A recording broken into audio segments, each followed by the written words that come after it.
नमस्कार दोस्तों, कृष्ण जन्माष्टमी की हार्दिक शुभकामनाएं एवं बधाइयाँ। इस जन्माष्टमी में आपके लिए लेके आया हूँ एक क्विज, जिससे आपको पता चलेगा कि आप भगवान श्री कृष्ण के बारे में कितना जानते हैं।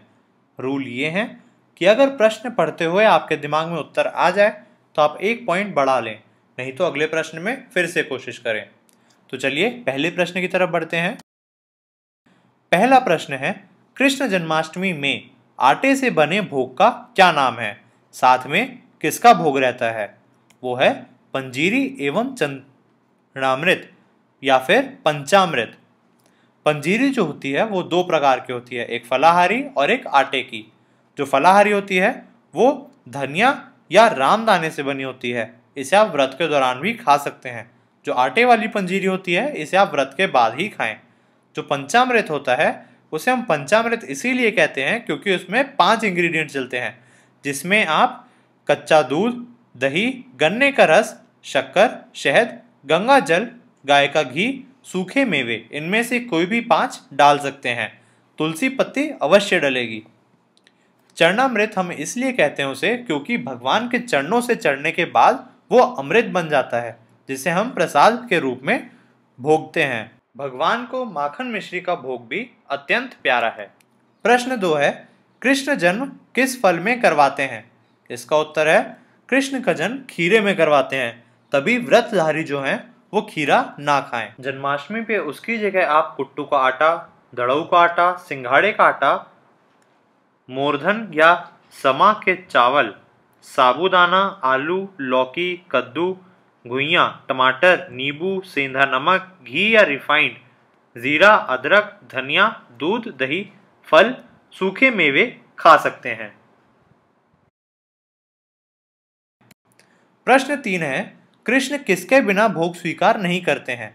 कृष्ण भगवान तुलसी पत्ती के बिना भोग अपना स्वीकार नहीं करते।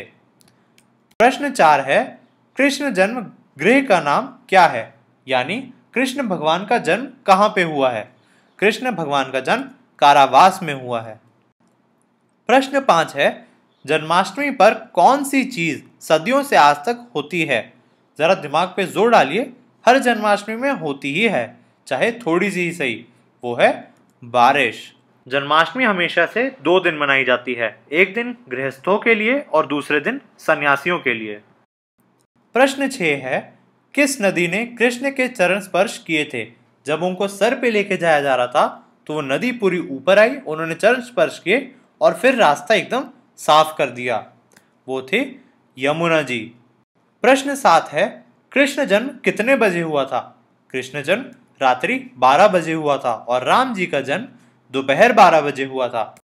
प्रश्न 8 है, कौन सा नाग कृष्ण से लड़ना चाहता था? जब कृष्ण भगवान के मित्र की गेंद नदी में गई थी तो वो उस गेंद को लेने के लिए नदी में गए। नाग ने इसे चुनौती समझ के उनसे लड़ने की कोशिश करी, तो कृष्ण भगवान ने उस नाग पे विजय पाई थी। वो नाग था कालिया। प्रश्न 9 है, कृष्ण के जन्मदाता माता पिता का क्या नाम था?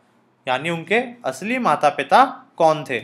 वो थे देवकी एवं वासुदेव, तभी उन्हें वासुदेव कृष्ण के नाम से भी जाना जाता है। प्रश्न 10 है, कृष्ण के पालक माता पिता का क्या नाम था? वो थे यशोदा एवं नंद। यह आपने कई सारी कहानियों और आरतियों में सुना होगा।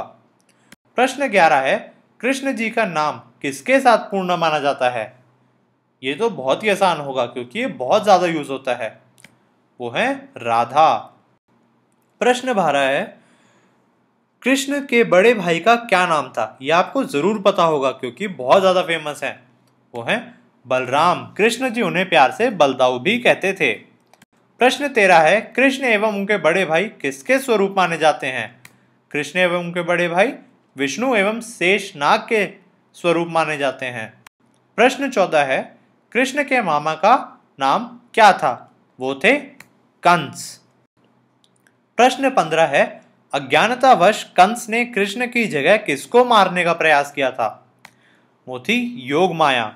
जब एक आकाशवाणी ने कंस को कहा कि उनको मारने के लिए कोई भगवान आ रहे हैं तो वो कृष्ण जी के सभी भाई बहनों को मार देते थे। तो जब उन्होंने योग माया को मारने की कोशिश करी तो वो हवा में उड़ गई और उन्होंने बोला, कि तू मुझे क्या मारेगा, तुझे मारने वाला तो पहले ही आ चुका है। प्रश्न 16 है, पृथ्वी पर कृष्ण किस युग में अवतरित हुए थे? कृष्ण भगवान पृथ्वी पे त्रेता युग में अवतरित हुए थे। कई जगह लिखा हुआ है कि वो द्वापर युग में अवतरित हुए थे और कई जगह लिखा हुआ है कि वो द्वापर और त्रेता के बीच में अवतरित हुए थे, पर हमारे पास त्रेता युग के ज्यादा प्रमाण हैं। प्रश्न 17 है, कृष्ण के सामने कौन सा ऐतिहासिक युद्ध हुआ था? वो था महाभारत। प्रश्न 18 है, महाभारत युद्ध किनके बीच हुआ था? महाभारत का युद्ध पांडव एवं कौरव के बीच में हुआ था। प्रश्न 19 है, महाभारत युद्ध में कृष्ण किसकी तरफ थे? युद्ध भूमि में कृष्ण ने किसको उपदेश दिया था? महाभारत में कृष्ण भगवान पांडवों की तरफ थे और युद्ध में उन्होंने अर्जुन को उपदेश दिया था, जो कि आज हमारे सामने गीता के रूप में है। प्रश्न 20 है, कृष्ण ने किस पर्वत को अपनी उंगली से उठाकर अपनी नगरी मथुरा तथा भक्तों को बचाया था? एक हिंट दूं, उन्होंने अपनी छिंगली पे उठाया था, वो था गोवर्धन पर्वत। हिंदू धर्म में गोवर्धन पर्वत की परिक्रमा करना अनिवार्य बताया गया है, जो कि 21 किलोमीटर की है। प्रश्न 21 है, कृष्ण को किस पशु से सर्वाधिक यानी अत्यधिक प्रेम है? वो है गौ माता, तभी गौशाला के बाहर उनकी कोई प्रतिमा या फोटो आपको जरूर मिलेगी। तो चलिए अब अपने अंक गिन लेते हैं। यदि आपके 0 से 5 के बीच में है तो आपको अपने संस्कृति के बारे में जानने का प्रयास करना चाहिए, क्योंकि हमारी संस्कृति बहुत ही ज्यादा भव्य है। अगर आपके 6 से 10 अंक के बीच में है तो आपका ज्ञान अच्छा है, पर आप इससे और अच्छा कर सकते हैं। अगर आपके अंक 11 से 14 के बीच में है तो आपको बधाई। अगर आपके 15 से 19 के बीच में है तो आपको बहुत बधाई।